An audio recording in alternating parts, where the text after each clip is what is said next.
Senators Reid and Cardin and Shaheen. Now this week, as many are focused on the chaos in the House, to wit, the Senate will continue to work to deliver for the American people and stand with our friends and allies across the globe. The future of democracy around the world faces its greatest threat since the end of the Cold War.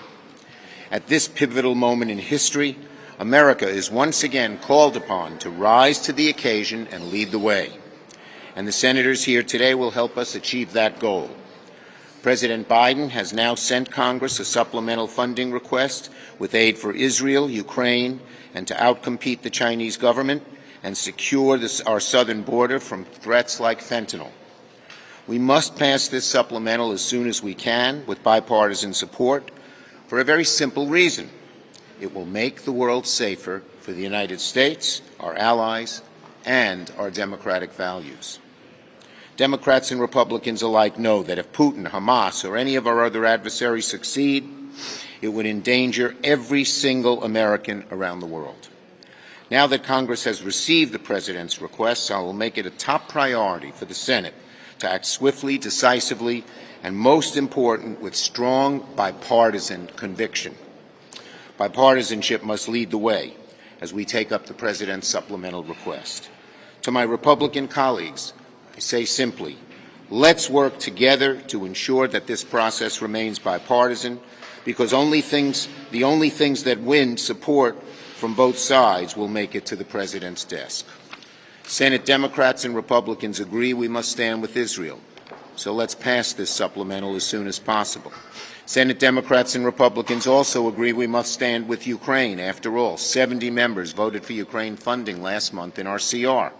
So let's pass the supplemental as soon as we can. And Democrats and Republicans want to outcompete the Chinese government, secure our border for threats like fentanyl, and provide humanitarian aid to minimize civilian casualties in both Israel and Gaza.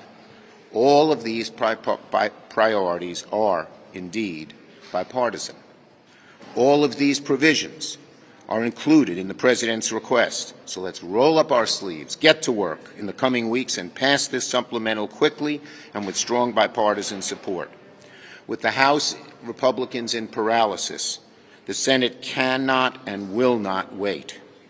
If we act with enough bipartisan conviction, a strong bipartisan majority here in the Senate, it will go a long way to pushing the House to getting its act together and follow suit. The world is watching us very closely, and they are looking at what actions we take in Congress over the coming weeks. We have to send an unmistakable message that our country and our allies, we must send an unmistakable message to our country, to our allies, and our adversaries that America will always spring to the defense of our allies in their hour of need. That's why we must pass this supplemental as soon as we can. Senator Reid. Well, thank you very much, Senator Schumer. As we all know, on October 7th, Hamas attacked the people of Israel in a barbaric and depraved attack. They killed hundreds of women and children. They took hostages, 200 men, women, and children. And after this despicable act of terror, the people of Israel, indeed all humanity, have to stand with the State of Israel. I traveled to Israel along with Ben Cardin, led by Lindsey Graham, on a bipartisan trip. We met with the families of the hostages. And just a moment in Israel, you sense the horror, the agony, the pain that they are feeling. And it's very, very real.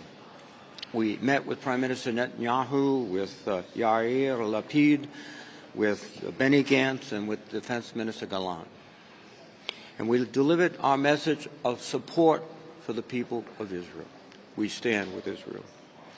And I must emphasize, Hamas does not represent the Palestinian people.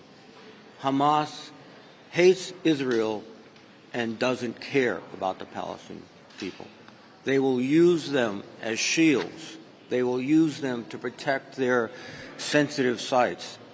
So this is not a battle between the State of Israel and the people of Palestine. It's an attempt to destroy a sadistic group of terrorists. And we have an obligation to protect innocent lives that have been caught up in this. We have an obligation to work with the international community to provide, we hope, relief for the Palestinians in Gaza so that they can get out of the fighting zone, so that they can find some type of shelter and food. We're encouraged that they've opened up the humanitarian corridor. We thanked President Sisi and Prime Minister Netanyahu for their efforts to open up that corridor, so supplies are now flowing in. More must be done. And then we have to obviously assist the State of Israel in their efforts to degrade and ultimately destroy Hamas. And those efforts continue. We also had the opportunity to travel to Saudi Arabia and meet with the Crown Prince, and in Egypt with President Sisi.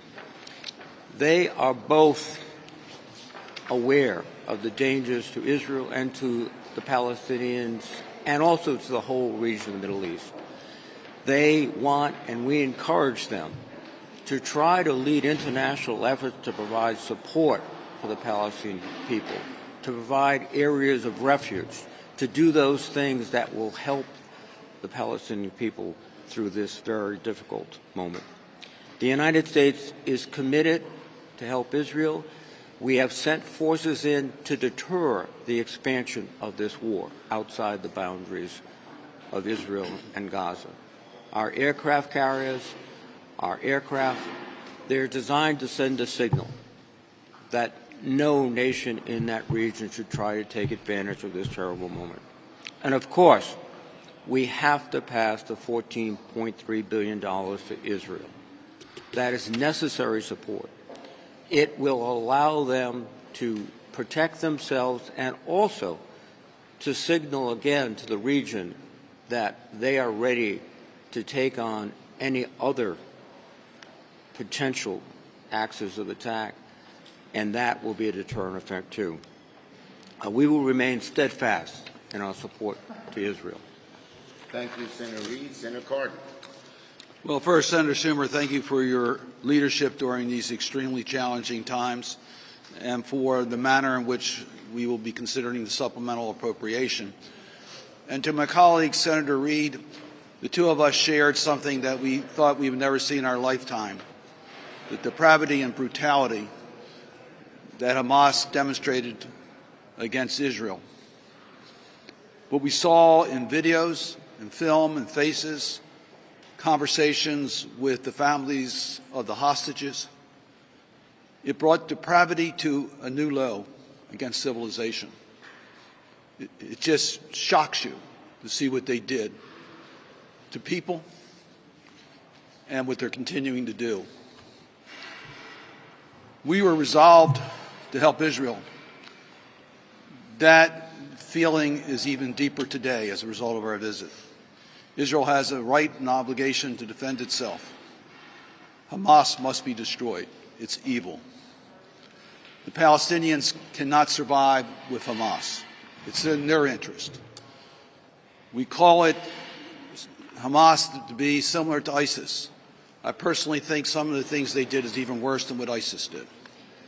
We have to rid that region and the world from such a terrorist organization. In doing that, we have to provide the help Israel needs. This supplemental does that. It provides additional resources for air defense. We know how many missiles were shot against Israel, and we know that Iron Dome was successful in bringing down most of them. They need to have the resources to protect themselves against another round of missile attacks. Senator Reid mentioned properly, we're doing everything we can to stop the spread of this conflict. I want to congratulate President Biden for his strong leadership. We heard that over and over again in Israel, the strength of American leadership under President Biden. We've made it clear to Iran and its proxies that it should not even consider taking advantage of this circumstances against Israel. We recognize the risks from the northern border with Hezbollah. Israel needs to be prepared. This supplemental is critically important so that they have the defense if more missiles are fired into the country. It also provides the resources in order to even perfect air defense greater than it is today. It provides the resources for America to replenish its own supplies that's made available to Israel. And yes, as Senator Reid says, it provides the help for the innocent victims being caught in this conflict. I was impressed in my conversations with the Israelis, their sensitivity, as I knew was there, to make sure that we do everything we can to protect the innocent victims, the Palestinians that are trying to leave. Hamas is trying to stop them. Hamas is using them as shields, human shields. We need to do everything we can to help, including the supply of humanitarian assistance. We're pleased to see the trucks are getting in, and we hope they're not being diverted. In this supplemental is help for Ukraine. Ukraine needs this money yesterday. We've got to get that done immediately. That's our front line in defense against Russia's aggression to bring down the democratic Europe. We need to make sure they have the resources they need and the leadership from America to keep this strong coalition together, to give them the resources they need. And in the Indo-Pacific, we have to make it clear to the PRC, to China, that they cannot use aggression. And one way to do that is to show China that we stand with the democratic regimes that are in the region and are prepared to give them what they need to defend their territorial integrity. This is a critical moment for the United States and the free world. This supplemental is critically important that we get it done as soon as possible to support democracy around the world. I'll do everything I possibly can to get this supplemental passed. And finally, last but certainly not least, Senator Shaheen. Thank you, Senator Schumer. I'm pleased to join my colleagues and to support the sentiments that they have already echoed, particularly framing it the way Senator Cardin just did. This supplemental bill is about whether we're going to be on the side of the civilized world or on the side of those terrorist organizations, those autocratic dictators who represent depravity. In its entirety, this package would bolster our own national security in so many ways. As Ukrainians and Israelis fight against terror and destruction, it's important that the United States continues to step up and support them. Last year, I met with a group of Ukrainian women soldiers, and one of the things they said to me has stuck with me. They said, "Give us the weapons so that we can fight the Russians so that you don't have to." Well, this morning I met with one of those women again, a soldier named Adriana. She was critically injured last year because she was in a civilian vehicle and Ukraine doesn't have enough armored cars to protect themselves from Russian attacks. The vehicle she was in was hit by a Russian mine. She was traumatically injured, spent 9 months in the hospital. She had to learn to walk again. She walked into my office today. And what she told me is that she intends to return to the fight. She's going back to her unit. And we talked about why. And she said, because Ukraine is fighting for its life. In fact, we joked about the fact that Ukraine's motto is very much like New Hampshire's motto. You know, I'm from the live free or die state. Well, Ukraine's motto is freedom or death. And she said, we're in a fight right now for freedom, and we're willing to die for that freedom.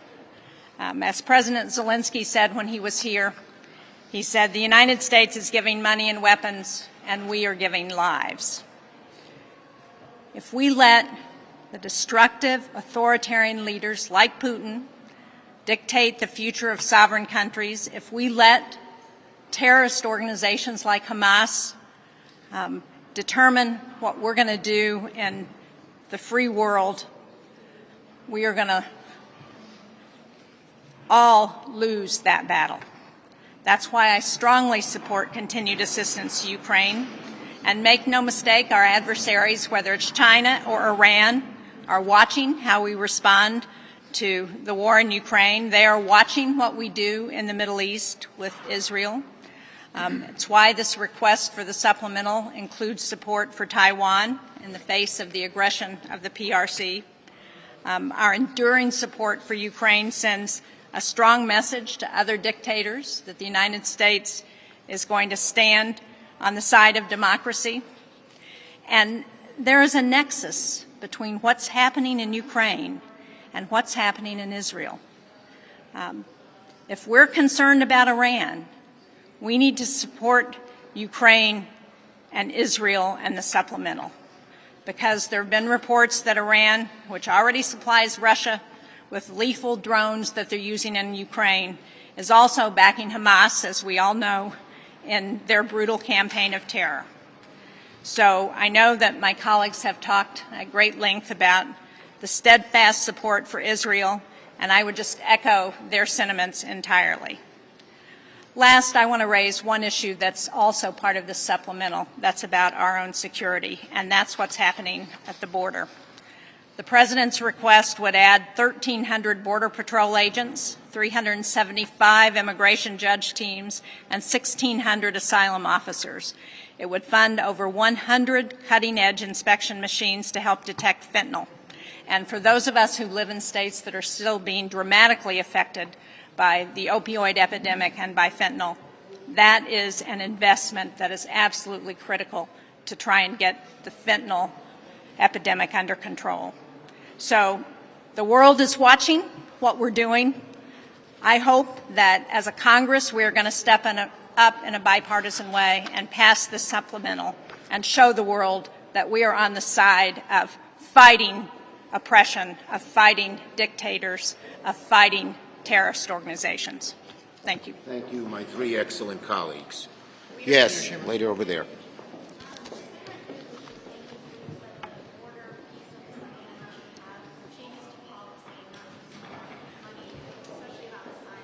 Look, first and above all, anything done on border has to be bipartisan, or the whole supplemental will get bollocksed up.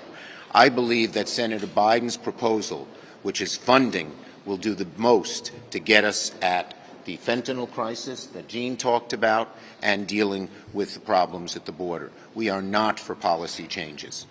Yes.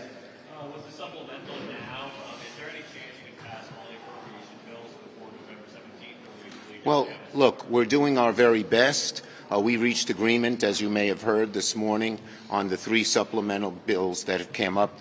They will be, once they pass, and they will pass, the only bipartisan bills passed. The House has passed 4 bills. They're totally partisan. They're filled with poison pills. They go way below the agreements that were made previously, and they're non-starters. So we're going to do everything we can to pass as many of the bills as we can. Yes? Schumer, the federal deficit just hit a record outside of the COVID years. Do you have any concerns about more spending at a time like this? Well, the bottom line is that we Democrats have done more in terms of reduction of deficit than others. In the IRA, for instance, for every dollar we spent, we saved a dollar. I've never seen the Republicans do that when they do tax cuts. Yes, Bolton. Since 2021, the Biden administration has tried to restore or revive elements of the JCPOA with Iran through Qatar and intermediaries.